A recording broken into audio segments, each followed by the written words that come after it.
Hello students, welcome again. We are going to start our new chapter and the last chapter of the partnership. ठीक है, ये हमारा partnership का last chapter रहेगा और that is dissolution of A partnership firm. ठीक है, हमने स्टार्टिंग में फंडामेंटल किया था पार्टनरशिप का, उसके बाद हमने प्रॉफिट शेयरिंग रेशियो चेंज का किया था, उसके बाद हमने admission of a new partner किया, उसके बाद हमने retirement of a new partner किया. अब हम करेंगे कि जब संस्था पार्टनरशिप फर्म का समापन कैसे होता है. ठीक है, तो नेक्स्ट जो हमारा चैप्टर है और पार्टनरशिप का लास्ट जो चैप्टर रहेगा दैट इज डिसोल्यूशन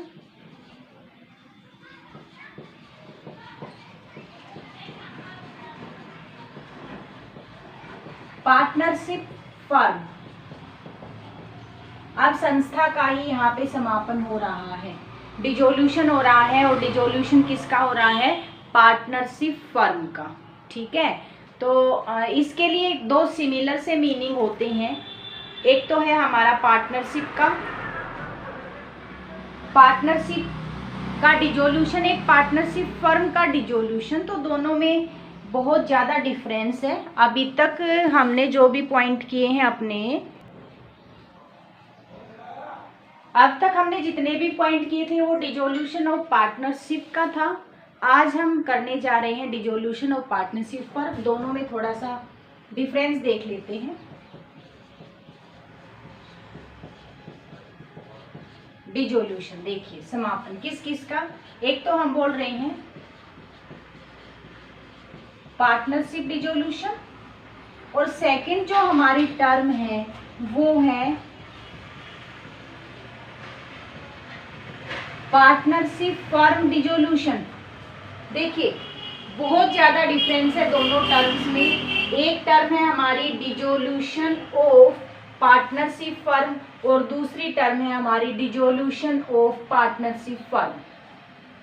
अब डिसोल्यूशन ऑफ पार्टनरशिप का मतलब है कि जब भी पार्टनरशिप के एग्जिस्टिंग एग्रीमेंट में कोई भी हम चेंज करते हैं, अगर कोई चेंज हम लाते हैं तो हमारा जो ओल्ड एग्रीमेंट है पार्टनरशिप का वो कैंसिल हो जाता है and new agreement comes into existence. उसे हम कहते हैं डिसोल्यूशन ऑफ पार्टनरशिप. तो इसमें क्या इफेक्ट होता है, यहाँ पे न्यू एग्रीमेंट लागू हो जाता है. ठीक है, यहाँ पे ऐसा कुछ नहीं होता. पार्टनरशिप न्यू एग्रीमेंट फॉलो किया जाता है और सिचुएशन क्या क्या रही. फर्स्ट सिचुएशन हमने प्रॉफिट शेयरिंग रेशियो चेंज हुआ था, तब हम कहेंगे कि हमारा ओल्ड एग्रीमेंट कैंसिल हो गया था, न्यू एग्रीमेंट एग्जिस्टेंस हो गया था और पार्टनरशिप फर्म का डिसोल्यूशन हुआ था. सेकंड केस हमने किया एडमिशन ऑफ ए पार्टनर. कोई नया पार्टनर संस्था में आया था तब भी हमने फर्म का डिसोल्यूशन किया. पार्टनरशिप का डिसोल्यूशन किया था, फर्म का नहीं, पार्टनरशिप का. थर्ड हमने क्या किया है? रिटायरमेंट और डेथ ऑफ ए पार्टनर. ये तो आपके सिलेबस में है. जब हमने डिसोल्यूशन पार्टनरशिप किया है, इसका मतलब जो रिकंस्टिट्यूशन जो वर्ड आता है, रिकंस्टिट्यूशन ऑफ पार्टनरशिप, ठीक है, तो वही है हमारा डिसोल्यूशन ऑफ पार्टनरशिप. जब डिसोल्यूशन पार्टनरशिप का होता है तो संस्था में इफेक्ट क्या होता है कि न्यू एग्रीमेंट है वो एग्जिस्टेंस में आ जाता है. संस्था चलती रहती है हमेशा तो नहीं. अगर पार्टनर चाहे तो पार्टनरशिप के डिसोल्यूशन पे भी फर्म को बंद कर सकते हैं, लेकिन अगर नहीं करना चाहे तो वो उसे कंटिन्यू कर सकते हैं बिजनेस को. अब आता है हमारा पार्टनरशिप फर्म. अब तो हम डिसोल्यूशन पार्टनरशिप फर्म का ही कर रहे हैं. अब हमारा बिजनेस आगे नहीं चलेगा. यहाँ पे हम अपने बिजनेस को ही वाइंड अप कर रहे हैं, क्लोज कर रहे हैं. यहाँ पे हमारी पार्टनरशिप फर्म का एंड हो जाता है. यहाँ पे हमारी पार्टनरशिप फर्म का ही एंड हो जाता है. पार्टनरशिप फर्म में हम बिजनेस को आगे कंटिन्यू नहीं कर सकते. पार्टनरशिप फर्म के डिसोल्यूशन में हम बिजनेस को आगे कंटिन्यू नहीं कर सकते. ध्यान देंगे इस चीज का. अब एक दो पॉइंट और हैं जो हमने न्यूमेरिकल पार्ट तो नहीं किया, लेकिन जिससे हमें पार्टनरशिप का डिसोल्यूशन हुआ है उसमें देखिए कौन कौन से पॉइंट जो हमने अभी तक नहीं किए हैं। इसमें है, एक है एक्सपल्सन ऑफ ए पार्टनर, एक पॉइंट है expulsion of a partner. Expulsion का मतलब है रिमूवल ऑफ ए पार्टनर, किसी पार्टनर को संस्था से रिमूव कर देना, हटा देना, किसके द्वारा? रिमेनिंग पार्टनर्स के द्वारा। ठीक है, अगर मेच्योरिटी है, अगर मेजोरिटी ऑफ पार्टनर्स ये एग्री होते हैं कि हमें इस पार्टनर को संस्था से हटा देना चाहिए, तो अगर रीजन जो वैलिड है, और कई रीजन वैलिड क्या हो सकता है कि कोई भी जो हमारा कॉन्ट्रैक्ट है, क्योंकि कॉन्ट्रैक्ट पे बेस होती है हमारी पार्टनरशिप, अगर कॉन्ट्रैक्ट का कोई भी रूल या रेगुलेशन फॉलो नहीं करता, या फिर वो अपने इंटरेस्ट के लिए बिजनेस का कोई लॉस करता है, इस तरह का कोई डिसीजन लेता है, ठीक है, तो बाकी जो पार्टनर्स है वो क्या करेंगे? उस पार्टनर को संस्था से रिमूव कर देंगे। ये होता है हमारा एक्सपल्सन ऑफ ए पार्टनर। तो यहाँ भी पार्टनरशिप, पार्टनर तो जा रहा है लेकिन अपनी मर्जी से नहीं गया एक्सपल्सन में, क्या? वो बाकी पार्टनर्स ने उसे संस्था से बाहर किया है। In case of an insolvency of a partner, अगर कोई भी एक पार्टनर इंसॉल्वेंट हो जाता है तो भी पार्टनरशिप फर्म बाकी पार्टनर उसे कंटिन्यू कर सकते हैं। Insolvency of a partner. उसके बाद है हमारा इन case of expiry of the period of partnership. हमने बताया कि जो हमारी पार्टनरशिप एट विल होती है, हमने टाइप्स किए थे पार्टनरशिप फर्म के, तो टाइप्स एट विल होती है, तो उसमें जैसे ही एग्रीमेंट होता है, एक तो टाइप एट विल होती है कि जब चाहे उसे बंद कर सकते हैं, एक पार्टिकुलर पार्टनरशिप होती है। पार्टिकुलर में हमने किया था या तो ऑब्जेक्टिव फिक्स होता है, जैसे ही ऑब्जेक्टिव पूरा होगा बंद हो जाएगी संस्था। दूसरा हमने किया था टाइम का, कि कितने टाइम के लिए, टाइम भी फिक्स होता है, अगर वो टाइम एक्सपायरी हो गया तो भी हमारी संस्था क्लोज हो सकती है। तो एक्सपायरी ऑफ टाइम पीरियड भी हमारा पार्टनरशिप का डिसोल्यूशन हो सकता है। ये तो हमारा पार्टनरशिप का डिसोल्यूशन था। मेन जो हमारा चैप्टर है वो है हमारा पार्टनरशिप फर्म। तो मैंने दोनों में आपको डिफरेंस बताया कि अगर पार्टनरशिप का डिसोल्यूशन होता है, बिजनेस कंटिन्यू हो सकता है अगर चाहे तो पार्टनर, अदरवाइज बिजनेस डिसोल्यूशन भी कर सकते हैं पार्टनरशिप फर्म का। इन रीजन से भी हमारा पार्टनरशिप फर्म का अगर सभी पार्टनर्स चाहते हैं तो क्लोज कर सकते हैं। अब हम आते हैं हमारा पार्टनरशिप फर्म का डिसोल्यूशन। अब हमारी संस्था ही बंद होने जा रही है, तो भाई ये डिसोल्यूशन टू टाइप से हो सकता है। फर्स्ट, या तो हमारा without the intervention of the court और with the intervention of the court. Court के इंटरवेंशन से भी किया जा सकता है, कोर्ट के द्वारा ऑर्डर किया जा सकता है कि संस्था को क्लोज कर दिया जाए, या without the intervention of the court, court के बिना हस्तक्षेप किए भी पार्टनर अपनी मर्जी से पार्टनरशिप फर्म का डिसोल्यूशन कर सकते हैं। तो देयर आर टू केस कौन से हुए हमारे?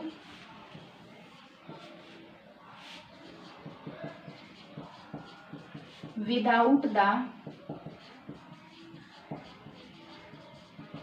इंटरवेंशन ऑफ कोर्ट और विद द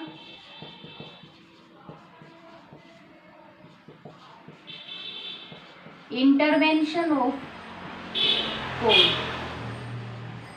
पार्टनरशिप फर्म का डिसोल्यूशन दो तरीके से हो सकता है, कोर्ट के हस्तक्षेप से और कोर्ट के हस्तक्षेप के बिना। ठीक है, अब हम केस करेंगे विदाउट द इंटरवेंशन ऑफ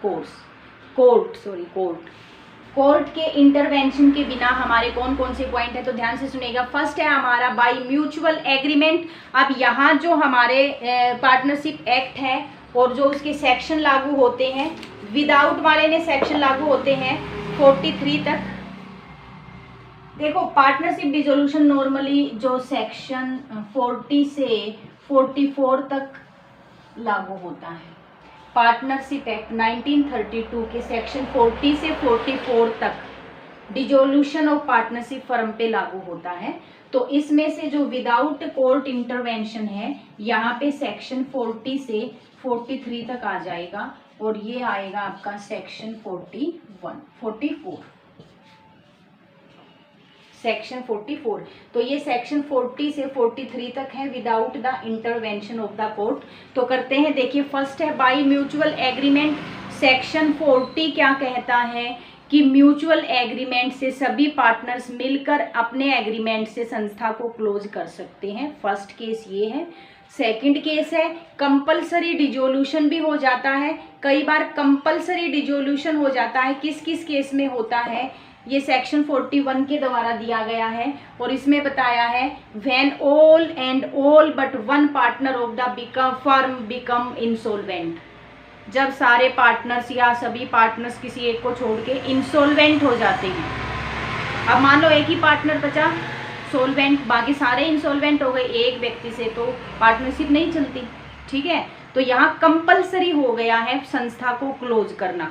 यहाँ भी कोर्ट को इंटरफेयर नहीं किया गया है, कोर्ट को नहीं लाया गया है। अगर सभी इंसॉल्वेंट हो जाते हैं तो अपनी मर्जी से ही वो अपनी संस्था को क्लोज कर देते हैं। दूसरा कंपलसरी केस है when business of the firm become unlawful. कई बार अगर संस्था ऐसा बिजनेस कर रही है जो अब अनलॉफुल बन गया है तो उस टाइम भी कंपलसरी उस संस्था का डिजोल्यूशन हो जाता है। थर्ड पॉइंट आया हमारा on happening of an event. Section 42 में बताया गया है, वो इवेंट बताए गए हैं, जब वो इवेंट होंगे तब भी हमारी पार्टनरशिप फर्म का डिजोल्यूशन हो जाएगा। तो देखिए इवेंट कौन कौन से हैं। On the insolvency of a partner, एक पार्टनर के इंसॉल्वेंट होने पर। दूसरा on the death of a partner. देखो डेथ ऑफ ए पार्टनर मैंने बताया, death of partner partnership dissolution होता है, लेकिन पार्टनरशिप डिजोल्यूशन से हम पार्टनरशिप फर्म का डिजोल्यूशन भी कर सकते हैं। अगर एक व्यक्ति की डेथ हो जाती है, बाकी पार्टनर चाहते हैं अब हम बिजनेस नहीं करेंगे, तो क्या हो जाएगा, पार्टनरशिप फर्म का डिजोल्यूशन हो जाएगा। तो डेथ ऑफ ए पार्टनर और on the fulfilment of the objective for which the business was formed, which the firm was formed, वो ऑब्जेक्टिव पूरा हो जाना जिसके लिए फर्म को एस्टेब्लिश किया था। और फोर्थ पॉइंट है on the expiry of the period for which the firm was formed. जितने पीरियड के लिए, ये पार्टिकुलर पार्टनरशिप के लिए आ गए दोनों पॉइंट, या तो ऑब्जेक्टिव या टाइम, दोनों ही पूरा होने पर संस्था को क्लोज कर दिया जाता है। तो ये थे हमारे किसी happening of the event section 42। अब सेक्शन 43 क्या कहता है, बाय नोटिस। नोटिस के द्वारा हम किसी भी संस्था को क्लोज करा सकते हैं। When the duration of the partnership firm is not fix, duration fix नहीं है, and it is at will. इसका मतलब कौन सी टाइप की पार्टनरशिप है, पार्टनरशिप एट विल, जब चाहे बंद कर सकते हैं। Any partner by giving notice to the other partner, कोई भी पार्टनर दूसरे पार्टनर्स को नोटिस दे सकता है, किसका, पार्टनरशिप फर्म के डिजोल्यूशन का, और उस टाइम हम पार्टनरशिप का फर्म का डिजोल्यूशन कर सकते हैं। लेकिन जो सेक्शन 43 में दिया गया वो पॉइंट पार्टनरशिप एट विल के लिए नहीं है, पार्टनरशिप एट विल के लिए है, पार्टिकुलर पार्टनरशिप के लिए नहीं है। कोई भी पार्टनर कभी भी नोटिस देके संस्था को डिजोल्व करा सकता है। नोटिस किसे देना है, रिमेनिंग पार्टनर्स को। तो ये थे हमारे सेक्शन 40 से 43 तक वो केस थे जब हम कोर्ट के इंटरवेंशन के बिना ही संस्था को क्लोज कर देंगे। अब ये वो केस करेंगे सेक्शन 44 में कि यहाँ पे कोर्ट का इंटरवेंशन होता है, यहाँ पे कोर्ट आता है बीच में और ऑर्डर देता है कि संस्था को क्लोज कर दिया जाए। अब देखते हैं यहाँ कौन कौन से पॉइंट है। तो देखिए फर्स्ट पॉइंट है हमारा, द कोर्ट में on the application of by a partner order the dissolution of the partnership firm under the following circumstances. कोई भी पार्टनर नोटिस दे सकता है कोर्ट में, और कौन कौन से सर्कमस्टांसिस में कोर्ट ऑर्डर देगा कि संस्था को डिजोल्व कर दिया जाए। तो फर्स्ट है हमारा when a partner become of unsound mind. Unsound mind क्या होता है कि अब वो कैपेबल नहीं है डिसीजन लेने में, ठीक है, माइंड से अनसाउंड हो गया है वो। तो अगर कोई पार्टनर अनसाउंड माइंड बन जाए। सेकंड है when a partner other than the partner filing a suit has become permanently incapable of performing his duty as a partner. जब कोई पार्टनर केस फाइल कर देता है कि इससे आगे वो अपनी जो रिस्पॉन्सिबिलिटी है रिलेटेड टू द फर्म पूरी नहीं कर पाएगा, वो कैपेबल नहीं है कि रिस्पॉन्सिबिलिटी को पूरी कर पाए, तो भी संस्था का कोर्ट के द्वारा ऑर्डर हो सकता है। नेक्स्ट है when a partner other than the partner filing issue is guilty of misconduct that may harm the partnership. ठीक है, अगर कोई पार्टनर पे क्या, अगर किसी पार्टनर्स पे लगा है कि कोई ऐसा मिसकंडक्ट कर दिया है, मिसकंडक्ट का दोषी पाया गया है कोई पार्टनर, तो भी कोर्ट ऑर्डर दे देगा कि संस्था को क्लोज कर दिया जाए। उसके बाद है when a partner other than the partner filing issue has transferred the whole of his interest in the firm to a third party. अगर कोई पार्टनर, किसी पार्टनर पे केस लग जाता है, किस चीज़ का केस लगा कि उसने अपना सारा का सारा इंटरेस्ट किसी तीसरे व्यक्ति को सौंप दिया है, जबकि ट्रांसफेरेबल इंटरेस्ट होता नहीं पार्टनरशिप में जब तक सभी पार्टनर एग्री ना हो, तो भी कोर्ट ऑर्डर दे सकता है कि संस्था को क्लोज कर दिया जाए। नेक्स्ट है हमारा when the court is satisfied then the firm can not be carried on except at a loss. अगर कोर्ट सेटिस्फाई हो जाता है कि फर्म अगर आगे चलेगी तो आगे और भी लॉस होगा, संस्था को लॉस होता रहा है, भविष्य में लॉस होने की संभावना, लॉस पे संस्था को नहीं चलाया जा सकता, तो संस्था को बंद कर दिया जाए। और नया लास्ट है हमारा when the court is satisfied that the dissolution is just and equitable due to some other reason, या कोर्ट को कोई दूसरे रीजन से ये लग रहा है कि संस्था को आगे चलाना इक्विटेबल नहीं है, तो वो ऑर्डर दे सकता है संस्था को क्लोज करने का, डिजोल्व करने का। तो ये थे हमारे वे केसेस सेक्शन 44 में, जिससे कोर्ट इंटरवेंशन करके और ऑर्डर देगा कि संस्था को क्लोज कर दिया जाए। जब कोई एक पार्टनर संस्था में नोटिस देता है कोर्ट में, किसका नोटिस दिया, डिसोल्यूशन ऑफ पार्टनरशिप फर्म का। तो ये था हमारा पार्टनरशिप फर्म का डिसोल्यूशन, थ्योरेटिकल पोर्शन था यहाँ से। ठीक है, उसके बाद एक पॉइंट और करेंगे हम यहाँ पे कि किस तरह से हम सेटलमेंट करेंगे अकाउंट्स का। जब फर्म का डिसोल्यूशन हो जाता है तो अकाउंट का सेटलमेंट कैसे करना है, देखिए। सबसे जो फर्स्ट पॉइंट आता है हमारा वो है first of all the amount of loss, संस्था के लॉस को, including the debit balance of the capital account. ठीक है, डेफिशिएंसी ऑफ द कैपिटल। सबसे पहले लॉस को कहाँ से कवर करेंगे, फर्स्ट ऑफ ऑल प्रॉफिट से। फर्स्ट ऑफ ऑल कहाँ से, प्रॉफिट से। ठीक है, प्रॉफिट भी सफिशिएंट नहीं रहा, अब भी लॉस बचा हुआ है, तो हम करेंगे आउट ऑफ कैपिटल से, पार्टनर्स कैपिटल से। अब भी लॉस पूरा नहीं हो पाया है, अब भी बचा हुआ है, तो फिर लास्टली हम क्या करेंगे, हम मंगा लेंगे अपने पार्टनर से in their profit sharing ratio. पैसा मंगवा लिया जाता है by the from the partners.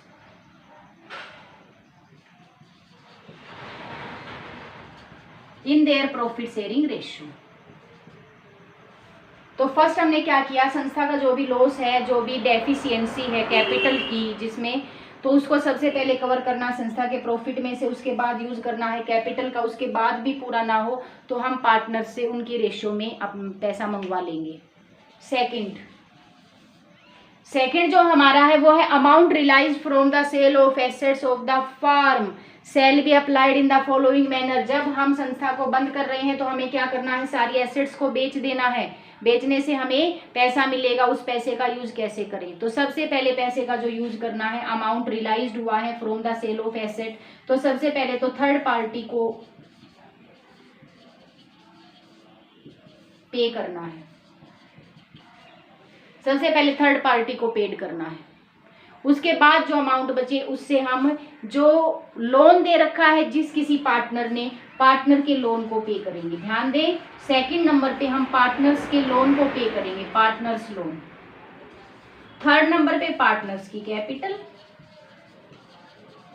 And fourth number पे अगर अब भी पैसा बचा है तो सभी पार्टनर्स में उनकी प्रॉफिट शेयरिंग रेशियो में डिस्ट्रीब्यूट कर देंगे, पार्टनर्स में in their profit sharing ratio.